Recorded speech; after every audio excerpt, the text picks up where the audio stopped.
नहीं, ये तो गलत है। शायद प्रधानमंत्री केवल भारतीय जनता पार्टी का नहीं, सभी का एक दूसरे तकलीफ तो बहुत पहले समझ में आई थी।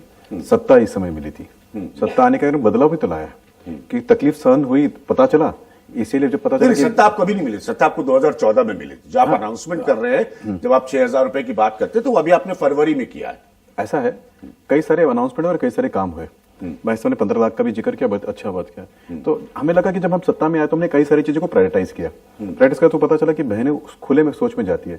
7 करोड़ टॉयलेट नहीं, फिर आप अपने पार्टी के कैंपेन में चले। ये नहीं, वो बात 15 लाख की है। हम एक विषय पर कार्यक्रम कर रहे हैं सर। मेरा सिर्फ ये कहना है कि चलिए, मनु गौड़ साहब और हिमांशु जी ने ये कहा कि वादे करने का असर होता है। मैंने काफी साल मैंने भी काम किया, मुझे पता है वादों का मतलब क्या होता है, लेकिन फिर भी मैं विशेषज्ञों से सुनना चाह रहा था। तो आपने वादे किए।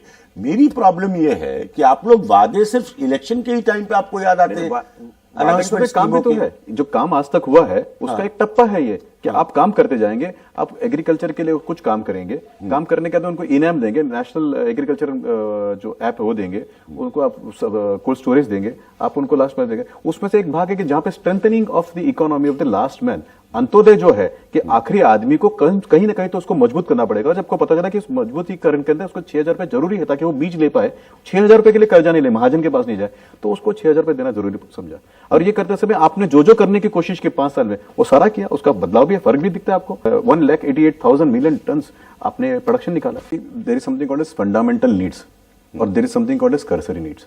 मुझे लगता है कि जो काम पिछले 5 साल में कृषि के क्षेत्र में खास करके लेता हूं, अब ये मुझे बताइए कि बिचौलिया जो था, कृषि बनाता था, आपको दाम ज्यादा मिलता था, उसको कम मिलता था क्योंकि बिचौले थे। इनाम से क्या बिचौले हटे नहीं? क्या हटे ना, इसी का तो प्रॉब्लम है। नंबर 2, 89 कोल्ड स्टोरेज ये 5 साल में बने हैं, जिस कोल्ड स्टोरेज के कारण आज माल हमारे पास ज्यादा है। तीसरी बात, नीम कोटेड यूरिया, उसके आने के कारण यूरिया की जो चोरी होती है तो अभी तो बंद हुई है। 406 कृषि विज्ञान केंद्र इन्होंने, सर मैं आपको बता दूं, एक मिनट, मैं बीच में नहीं बोला था, लेकिन आप ना तो मैं कोई डिबेट हाईजेक करने का कोई इच्छा नहीं। मैं बताऊं, 706 कृषि विज्ञान केंद्र बनने से लैब से लैंड में नहीं जाएगा। जहां पे लैब में हमारे पे सारे रिसर्च होते थे, पूसा में सब कुछ होता था, लेकिन किसान के पास नहीं जाता था। 706 बनाए हैं उसको। अब ये बताइए, स्किल इंडिया के द्वारा उनको बताया गया कि मशीन कैसे यूज करना है। अब तीसरी बात ऐसा कि जब महिला को गैस मिलता है तो उसका 2 घंटा जो लकड़ी लाने का था वो बचा नहीं बचा। एक मैं बताता हूं आपको, अब जब अंत में पता चला कि करने के बाद में 6,000 रुपए लाने के लिए मैं बताता हूं, मैं बीच में नहीं बोला, तो मेरा रिक्वेस्ट है आपको, मैं अभी इतना तो मैंने कटाश सुन लिया ना, 20-25 मिनट का, 10-15 सेकंड तो सच्चाई भी तो सुन लेते हैं।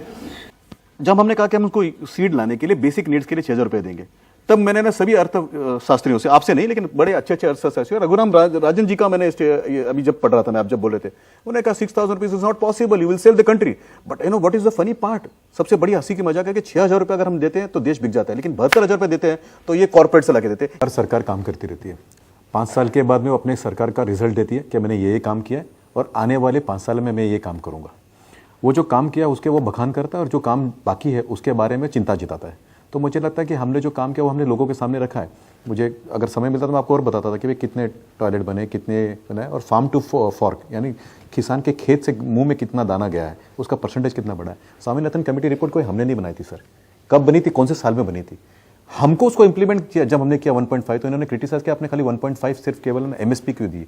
प्रधानमंत्री मोदी आने के बाद उन्होंने जनधन योजना लाई और आज 93% लोग जो है उनके पास बैंकिंग सुविधा है।